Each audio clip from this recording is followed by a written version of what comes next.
ആലപ്പുഴ നഗരസഭ കറുകയിൽ സ്വദേശി സുനിൽകുമാറിനെയും മകൾ സ്നേഹയെയും ആലപ്പുഴ നോർത്ത് പോലീസ് ചൊവ്വാഴ്ച വൈകിട്ടാണ് കസ്റ്റഡിയിൽ എടുത്തത്. പൂന്തോപ്പ് ജംഗ്ഷന് സമീപം വാഹന പരിശോധന നടത്തിയിരുന്ന ഗ്രേഡ് SI അടക്കം 4 പോലീസ് ഉദ്യോഗസ്ഥർ ചേർന്നാണ് ഇരുവരെയും കസ്റ്റഡിയിൽ എടുത്തത്.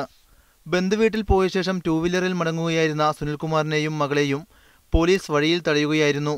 താൻ ഹെൽമറ്റ് ഉപയോഗിച്ചിരുന്നതായും മദ്യപിച്ചിരുന്നില്ലെന്നും സുനിൽകുമാർ പറയുന്നു. ഞങ്ങൾ വീട്ടിലോട്ട് വരുന്ന വഴിക്ക് തന്നെ പെട്ടെന്ന് പോലീസുകാർ കൈ കാണിച്ചു.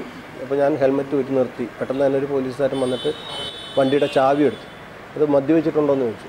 ഞാൻ പറഞ്ഞില്ല സാർ, മദ്യപിച്ചിട്ടില്ല, ഞങ്ങളിങ്ങനെ ബന്ധുവീട്ടിൽ പോയിട്ട് വരുവാണ് കാര്യങ്ങൾ പറഞ്ഞു. എന്നാൽ സുനിൽകുമാർ മദ്യപിച്ചിരുന്നതായി പരിശോധനയിൽ തെളിഞ്ഞതായി നോർത്ത് പോലീസ് CI മോഹൻദാസ് വ്യക്തമാക്കി. മകളെ ഒപ്പം സ്റ്റേഷനിൽ എത്തിച്ചത് സുനിൽകുമാർ ആവശ്യപ്പെട്ടതിനാലാണ്. സ്റ്റേഷനിൽ എത്തിയ ഇരുവരെയും അരമണിക്കൂറിനകം വിട്ടയച്ചു. സുനിൽകുമാർ ആത്മഹത്യാശ്രമം നടത്തിയത് കുടുംബപ്രശ്നം മൂലമാണെന്നും പോലീസ് വ്യക്തമാക്കി. ഇതിൽ അസ്വാഭാവികമായ ഒന്നുമില്ല എന്നുള്ളതാണ്. കാരണം പോലീസ് ചെക്ക് ചെയ്ത സമയത്ത് ഈ മദ്യപിച്ചിരുന്ന ആളിനെ ആ കുട്ടിയുമായി യാത്ര ചെയ്യാൻ അനുവദിച്ചിരുന്നെങ്കിൽ ചിലപ്പം രണ്ടുപേരുടെയും ജീവൻ തന്നെ അപകടത്തിലാകുമായിരുന്നു. അത് തടയുകയാണ് യഥാർത്ഥത്തിൽ ആ പോലീസ് ചെയ്തത്. അതേസമയം പ്രശ്നത്തിൽ നടപടി ആവശ്യപ്പെട്ട് ആഭ്യന്തരമന്ത്രി അടക്കമുള്ളവർക്ക് സുനിൽകുമാർ പരാതി നൽകി. മീഡിയ 1 ആലപ്പുഴ.